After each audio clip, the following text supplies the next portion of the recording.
The series continues. The Guardians tie things up in the ALDS at 2 games apiece in Detroit yesterday. David Fry with a huge home run hit that helped put the Guardians up front. Jose Ramirez getting things done. Brian Rocchio with an insurance run. Thanks to David Fry yet again on a sacrifice bunt. Stephen Kwan had some nice hits. Lane Thomas and Josh Naylor were left stranded for the second straight time. It didn't matter, but I think that's kind of a problem. And all that to be optimistic about. But why I am pessimistic for Game 5, all will be explained on today's Raw Takes. Raw Takes with Andrew Hoty. Hope everyone's having a fantastic day. Please make sure to check out the show on social media. You know where to find me. Hoty Raw Takes on Instagram, Twitter, Hoty Andrew, my regular Twitter account, or Facebook. You can find me at Raw Takes with Andrew Hoty. Also, make sure to like and subscribe, comment below. React to this video any way, shape, or form, because guess what? If you want the best of Raw Takes, you could hear from me personally. Make sure to like, subscribe, and leave a comment, and I'll try to get back to you as soon as I can, because I love talking sports, and I know you do too. Welcome to today's Raw Takes. Let's talk a little bit about the Guardians right off the rip. What a win yesterday. I think everyone felt good about it. There was nothing to complain about, honestly, with how the Guardians played. You could say Tanner Bybee was a little streaky starting, and he was. The bullpen had some moments, but you know what? The bullpen is the heart of this team, essentially. I mean, you look at Cade Smith. He got a little streaky towards the end of his inning in a third run there, leaving 2 on base. You look at Hunter Gaddis. He did pretty well, but he did give up a big hit that helped Detroit get back up front, but the Guardians were still able to figure things out nevertheless. You also look at Tim Herron having a solid outing overall, but even then, Emmanuel Clase had to get 5 outs, and Clase just kind of took a breath and realized he's still the best closer in baseball, and he delivered yet again. So I think the Guardians were fine yesterday in the way they won that game. That insurance run paid off. The Guardians won it 5-4, and they're coming back to Cleveland tomorrow for Game 5. And I'm very nervous about tomorrow's game, of course, because Tariq Skubal's going to be on the hill yet again for Detroit. And when Tariq Skubal's on the hill, I am incredibly nervous because he is the likely, I wouldn't say shoo-in, but he's the very highly likely Cy Young winner. And he's phenomenal. And so the Guardians have their hands full tomorrow, and they're going to have to play a very similar game to what they played in Game 2. They're going to have to let Detroit have nothing offensively, because we know Tariq Skubal can essentially shut you down. So the Guardians pitching staff, they have to be on their feet. The bullpen has to be ready to go, and they have to give up nothing. They have to give up absolutely nothing to the Detroit offense and play toe-to-toe with them all the way to the 8th, 9th inning when 1 or 2 runs may essentially do it. It's going to be a nail-biting game. Now, I think it's possible, but it's also going to be really hard because the offense, I don't think, is going to be able to get anything going off Skubal. We saw it on Game 2. They weren't able to get anything going, and that makes me very nervous. That makes me very, very nervous. But I think they could still figure something out. Hopefully they can. But like I said, you only may need 1 or 2 runs in order to win this ballgame, and that goes for Detroit too. So they're going to strategize the order thinking the same way. We know A.J. Hinch can build that lineup relatively well. They were able to win off some bullpen games that were working. I don't know if that's going to work against the Yankees in the ALCS based on how they beat Kansas City yesterday, but that's something to be a little bit nervous about if I am the Guardians, because the Tigers are coming, and they're a young and upcoming team. I don't think the Yankees want to see Detroit either. I think the Yankees would much rather see the Cleveland Guardians, to be quite honest with you. So the Guardians are kind of in a little bit of a tough position right now. Obviously, this is it. Game 5. I'm not even worried about the ALCS right now. The Yankees got there. They're going to be our opponent. We'll worry about the Yankees when we face the Yankees, if we face the Yankees. This Game 5 matchup with Detroit is everything for the season. And that's where the focus is going to be. I know Stephen Vogt's not looking ahead at all. He's looking at this game. How do you break through and hit off of Skubal? That's going to be the biggest question mark for the Guardians going into this game, because they showed no evidence they could do that in Game 2. No evidence whatsoever. They showed they could hit off the bullpen games. Game 3 they didn't, but games 1 and 4 they did, and it worked. Game 2 was an absolute monstrosity from the Guardians' offense. And granted, as I said, I mean, it really was from Detroit too. The Guardians pitched it pretty well, but I'm nervous they're not going to have that duplicate performance. I see the Tigers probably winning this series in 5, if I'm honest with you. The Tigers got hot at the right moment. Skubal's hot overall. It's tough. It's going to be tough for the Guardians, so I am nervous. I'm glad they're in this position to win a game here in Cleveland, but it's going to be on the fans, if anything. I will say this.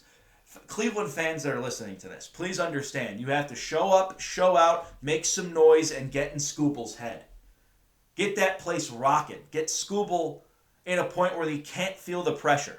He feels so much of it, I should say, actually, where he can feel so much pressure that he ends up making one mistake that costs him the game. Especially if the Guardians end up having lights out pitching, too, especially from the bullpen.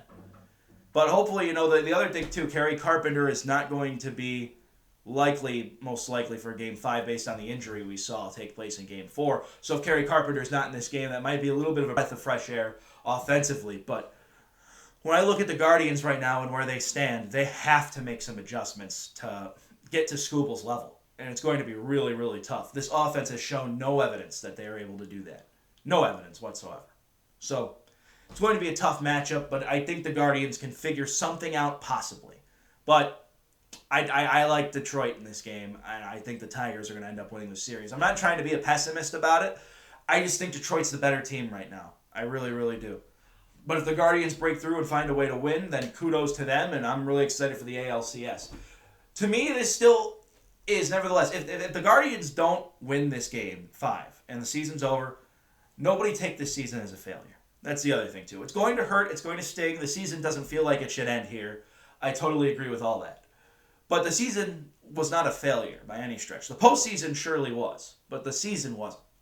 And the reason the season wasn't a failure is because no one thought this team would be here right now. Who thought the Guardians would be in this position here in the ALDS, going to a Game 5 against the Detroit Tigers of all teams? I think the Detroit Tigers were picked by sub to possibly win this division. I picked the Detroit Tigers to actually win the division. I didn't even pick the Guardians to make the playoffs because of what we saw last year. But Stephen Vogt came in here. He changed the culture of this team. Offensively, the bats came to life throughout the regular season. I mean, think about the names we heard yesterday. We heard David Fry hit a home run and a sacrifice bunt. David Fry has had some up and down moments this year, but when he had his up moments, he had his up moments. He was hitting over 300 at one point this season. So David Fry delivered yesterday.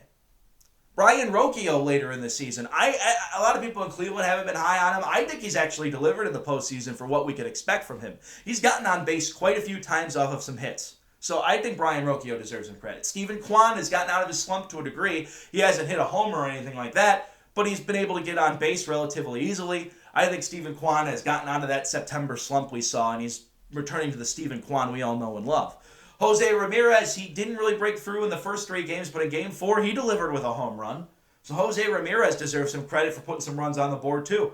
Everything for the Guardians in Game 4 that they were this season came to light, and it worked out very, very well. Everything that worked out. David Fry earlier this season, and that was off a right-handed pitcher. We know David Fry can ace those lefties, but that was a right-handed pitcher that pitched yesterday, and David Fry was able to knock it out of the park. I have to commend the Guardians for that. I really, really do. Before we even really break down what we may see in Game 5, or when Game 5 happens, what it will be, let's just take a note that this season was not a failure. The postseason might be. But this season as a whole was not a failure. No one thought the Guardians were going to be in this position, I think, nationally, let alone locally. I think locally no one thought they were going to be in this position either, with a new manager, a rookie manager. But they were. And if they're able to outmanage A.J. Hinch and outduel Tarek Skubal, and this series totally turns around in the Guardians' favor, and they advance to the ALCS, then kudos to the Guardians for exceeding our expectations yet again, because I'm not expecting them to win the Game 5. If they can get to the ALCS, though, that would be sweet for this season. It's only, like I say, cherry on the sundae. It really, really is. And as I said, I'm not going to go into any predictions with the Yankees yet. I'd say this, I like either the Guardians or Tigers to compete very well against the Yankees, not necessarily win the series, but I think either the Guardians or Tigers could at least get to 6 or 7 games with the Yankees, and that could be a really interesting ALCS that we see coming up. I'm excited for it, regardless who makes it. But obviously, for me in Cleveland, I want it to be the Guardians, not the Tigers. But Game 5 is going to be a tough matchup, and we'll have to see what takes place. The New York Mets, thanks to Francisco Lindor in particular, are heading to the NLCS, and that's going to be huge for them. They're going to play the winner of the Dodgers-Padres game, which I believe takes place later on tonight. I think the Padres had an opportunity to kind of shut things down a little bit in Game 4, and the Padres were essentially a no-show. And so Game 5 is going to be tough in Los Angeles, but the Padres are still good, and they can get the Dodgers here and there. So I don't want to call that series just for the Padres right away, but I don't want to call it for the Dodgers either. I think it's going to be an interesting NLCS too, because the New York Mets got hot at the right time, and I don't think anyone saw them coming either. They essentially smoked the Phillies out of the ballpark. They really, really did. And so the Mets are either going to have the Dodgers or the Padres, and I like either matchup for them. I think the Mets got hot at the right time, and we'll have to see what takes place. I think Major League Baseball is hoping for a Dodgers-Mets series because that'll be great for the ratings, but we'll have to see what takes place. I think that's going to be an interesting NLCS as well. And the Dodgers with Ohtani and Mookie Betts and a lot of the guys in their lineup, I mean, they have a fun offense to watch overall. Their pitching staff is not quite as good as their offense, in my opinion, but, we'll have to see what takes place. So, yeah, I mean, baseball, this is October baseball at its finest. It really, really is. And the Guardians are in position to possibly get to the ALCS. Will they be able to do it? My final thoughts are I'm not sure. I would pick Detroit to win Game 5 based on pitching alone.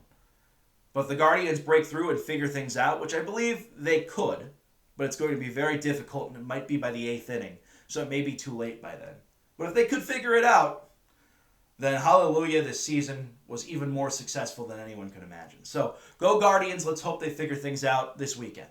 All right, well, there was another game on last night between the 49ers and the Seahawks. I think the 49ers getting the win was huge for them. They needed a divisional win. They did not play the Rams very well or the Cardinals very well. The Seahawks are kind of coming back down to earth a little bit. They were kind of on cloud 9, as I've mentioned before, with some of the wins they had because they had a really easy open to the season. When you play teams like Denver, and I mean, maybe not as much Denver now, but I still don't think Denver is going to be as good as advertised based on their record. And a team like New England as well. Seattle shouldn't have necessarily won a game against the 49ers. They had a really cupcake start to the year. So the Seahawks are kind of coming back down to earth a little bit. San Francisco needed a win like that, as I mentioned. And San Francisco, I think, is a legit contending team. So they have to figure things out slowly but surely. That's fine. The Rams, I don't think, should be 1-4, but they are 1-4. So I have some significant questions about what's going on with the Rams because that offense is too good. There's some injuries, obviously. Puka Nakua's been out for some time. That probably hurts the Rams a little bit, but that team shouldn't be 1-4. And they're losing to teams like the Bears, for crying out loud. The Bears are 3-2, and I don't believe they're 3-2. Heck, the Vikings are 5-0, and I don't understand why they're 5-0. I don't know if I believe in the Minnesota Vikings at all. I'd say right now, though, when I look at the NFC, if I were to pick my favorite in the NFC right now, I'll be very honest with you, I'd probably say Detroit. I never thought I'd say that because of the Lions historically, but they proved it last year. The Lions, I think, are the best team in the NFC right now. I really, really do. I think this week they will overtake the Vikings in the NFC North and start to roll again. Now, if the Vikings beat the Lions, I'll say Minnesota's arrived, and I will start to take them more seriously than I have. But for me, I just don't believe the dream with Sam Darnold being the quarterback right now for Minnesota is going to give the Vikings much more gas other than the gas they've already had. I think at some point we're going to see Minnesota lose a stretch of maybe 3 or 4 games in a row, and we start to say, that's the Minnesota Vikings we expected, because they've kind of came out of nowhere. Now, I think that's kudos to Coach Kevin O'Connell, who's the head coach of the Minnesota Vikings.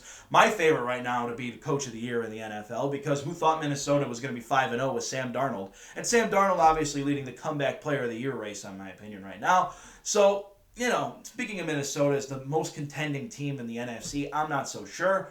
But obviously, you have to commend them for what they've been able to do to start the season. With that being said, back to the 49ers, I think they're much more of a contender than Minnesota. I think the Rams should be a lot better than their 1-4 putrid start.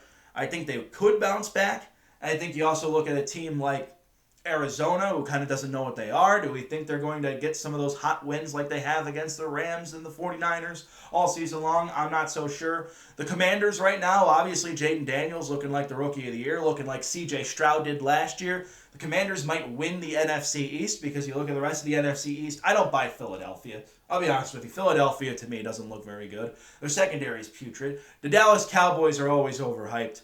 And I thought the Dallas Cowboys and the Philadelphia Eagles would still kind of strangle this division down to those two teams. And you look at a team like the Giants, who have just been inconsistent, but you know what? They have some moments. I don't think the Giants are as bad as people say they are. I think they're better than advertised. I think they're okay coached by Brian Dable. So, I mean, the NFC is kind of wide open. I really do. I just don't know if I believe the contending teams right now as much as I believe in the teams that are actually at the bottom. Like, I believe in the Rams more to make a comeback than I do in the Vikings being 5-0. And that may sound weird, and maybe I'll be wrong towards the end of the season, but that's just where I'm at. And it's the same thing with the AFC. Outside of Kansas City, and this is for the whole league, not just the NFC. I don't really trust anybody in the NFC to win a title. But outside of Kansas City, I don't trust anybody. I really don't. We've never seen Buffalo get to the dance and win it. They haven't even been to a Super Bowl yet with Josh Allen. We've seen Joe Burrow get there. Joe Burrow wasn't able to win the Super Bowl, but we've seen him get there, and we've seen him beat Patrick Mahomes in the biggest moment. So Joe Burrow, I could believe, could get there and win it all, possibly. But you look at the rest of the Bengals right now, they have no business being 1-4. How are they 1-4? They don't look like a 1-4 football team offensively. Obviously, they have a lot of defensive issues, and I think coaching's a big part of it. Zach Taylor is definitely the worst coach in the AFC North. But that team has no business being 1-4. The Baltimore Ravens, yeah, sure, the Baltimore Ravens, I think, are contenders, but they haven't beaten Kansas City and have shown no evidence they could. I think Lamar Jackson only has one win against Mahomes in his whole career. And it was a regular season game. And if I recall correctly, it was the year the Ravens didn't make the playoffs. So no part of me believes the Baltimore Ravens are some serious threat to Kansas City. I don't believe Houston is yet. Houston has potential to be. Houston beat Buffalo this week. I think Houston could be really good. But I don't have any evidence to say that the Houston Texans could overcome the Kansas City Chiefs. Until I see otherwise, the NFL is essentially the Kansas City Chiefs and everybody else. It's Kansas City and everybody else. Until someone breaks through to me, either in the AFC or the NFC. The AFC, we saw Cincinnati do it once. That's it. But in the NFC, we've seen nobody be able to take down Kansas City. The Rams might have got lucky the year they had Cincinnati and not KC. Probably did get really lucky that happened to be the case. But you look at Philadelphia, they couldn't do it. You look at San Francisco twice, they couldn't do it. Tampa Bay was able to, but Tom Brady's retired, so I don't even know if I want to count that now. Because Tom Brady was still Tom Brady at the time. So no one has shown me any evidence, and Baker Mayfield's not Tom Brady. I don't think the Buccaneers, if they were able to get to a Super Bowl with Baker Mayfield, would beat Patrick Mahomes by any stretch. So for me, I just think it's really a league of the Kansas City Chiefs and everybody else. And until someone else proves otherwise, AFC or NFC, I can't help it. I cannot help it. Cincinnati might have broke through the one time, and they did get to the Super Bowl, but they didn't win it. And so that hurts their stock a little bit. And now you look at how bad the Bengals are. They're 1-4 for a team that has no business being 1-4. You look at the Rams. They're 1-4, and they have no business being 1-4. My Cleveland Browns. I mean, granted, the Browns don't look good at all, so I can't say they should be contending in terms of the roster, but they're not because they're terrible. So you look at the NFL right now. It's literally Kansas City and everybody else. Period. End of story. Someone has to break through. And until somebody does, I have to go with that mindset that Kansas City can just roll everybody. And so far this season they have. They're 5-0. With Travis Kelce not being as electric as we've seen in the past. He's had some moments this year. But this is not the Travis Kelce I think we're used to seeing. And yes, a lot of us are sick of the Kansas City dynasty now. I've seen memes on the internet about going back to the Patriots dynasty. That's how much people are mad at the Chiefs dynasty. But until we see otherwise, we just have to suffer through it. Kansas City is the top team in the NFL until someone else puts them back in their place. And with everything behind the Kansas City Chiefs, and I mean everything, we talk about teams like the 2019 Browns and how overhyped they were, and they just got beat down in the regular season. Just absolutely beat down. We talk about teams that chirp a lot, like let's say the Pittsburgh Steelers when they had Antonio Brown those few years. They wanted to put him back in his place. And we saw the Steelers lose games because of that. Granted, Mike Tomlin's such a good head coach, they didn't have any losing seasons, but they were mad at guys like Antonio Brown and maybe George Pickens now because he's a pretty big personality. So we've seen that before. We see teams come into this league and put you back in your place. Johnny Manziel with Cleveland. You look at Jamarcus Russell when he was hyped up to go to the Oakland Raiders. He did a lot of talking and chirping, and he was terrible. He didn't even care about football. So there's a lot of chirping that always goes around the NFL, around certain teams. Now, obviously, I'm not comparing Patrick Mahomes and Travis Kelce to guys like Jamarcus Russell and Johnny Manziel. What I mean is, or the 2019 Browns in terms of Odell Beckham Jr. coming here and all that. What I'm saying, though, is the Kansas City Chiefs have a lot of baggage behind them. They have the Taylor Swift. They have the Jackson and Brittany Mahomes. Maybe that's more so the past, but a lot of people nationally don't like them. And a lot of people love Taylor Swift. Don't get me wrong. I'm not trying to say, wherever you stand on the Taylor Swift controversy is totally fine with me. I don't really care. But what I mean by that is, it's still a lot of things the rest of the NFL is witnessing right now, and they don't like seeing. Do you think the Baltimore Ravens want to see Taylor Swift headline every game they play against the Kansas City Chiefs if she's in the stand? I mean, we may say that all they want. I don't care, as I said, about whether you stand on the Taylor Swift situation, the media coverage or not. It's not my problem. But do you think the Baltimore Ravens love all that baggage that comes behind the Kansas City Chiefs? No. I think they want to take the Chiefs and put them back in their place because it is a lot of media hype. But until we've seen teams do that, we just can't. The Kansas City Chiefs overcome it all. They bring a lot of baggage to the table, but they have the play to back it up. And nobody else has shown that they're able to put the Chiefs back in their place. They were a 3 seed and looked vulnerable. And it looked like last year Taylor Swift was becoming a distraction. It looked like Mahomes was becoming a distraction. I mean, a lot of people don't like the Chiefs. End of story, period. It looked like it was distracting them. At least in the regular season. They got to the postseason, they turned on the Jets, and they won the whole damn thing. So yes, Kansas City comes with a lot of baggage, but nobody in the NFL has shown any evidence of putting them back in their place, especially when it counts. So until then, it's Kansas City and the rest of the NFL. Another thing I wanted to briefly talk about this week was some news earlier on, I believe it was Sunday or Monday it came out, about the international games. And I will say this, like, wherever you stand on expanding the sport of football, totally fine. I think it's utterly ridiculous we're expanding international games to this degree. If we're going to keep playing 17 games, I understand, like, maybe having a neutral site and have that one intra-conference game where you play somebody from the AFC or the NFC. That game should be at a neutral site, so maybe make those all international. But I'm at a point now where if we have this Dublin-Ireland game, for example, and if the Steelers reportedly may be the team that goes to that Dublin-Ireland game, I'm just sick of seeing all the teams here in America go play in other countries because that expands the NFL's brand. It doesn't expand football. If you want to expand football, you have to introduce it to the youth in other countries. You have to introduce it on the masses to other countries on how it's played, what the rules are. Just playing professional games in Brazil or in London or in Munich, Germany. That's not going to expand how everybody internationally understands football. And I think it's unfair to the fans. Philadelphia gets 8 or 9 home games a year. One of them was in Sao Paulo, Brazil against Green Bay. So the typical fan in Philadelphia has to fly and pay extra money to go to Sao Paulo, Brazil to watch his Eagles. Why? That's not fair to do to the American fan base. It just isn't. And we're paying for all these expensive stadiums. I don't want to keep seeing more and more international games take place when we have these stadiums up in this country where we could see football games be played live. It's not fair to do to the fans. If you want to expand the game, introduce it to the youth, introduce it to the masses, have coaches, teachers, whatever you need to do, teach people the rules in foreign countries and start your own leagues. We don't need the Jacksonville London Jaguars. The Jacksonville Jaguars should be playing in Jacksonville most of the year. And then obviously you have your road games too, and you have to play the road games. But these international games, it's just getting out of control. We have plenty of stadiums here to fans that understand the game and want to play it. And that's nothing against countries that want to learn a little bit more about football. But if they want to learn a little bit more about football, let's create other leagues.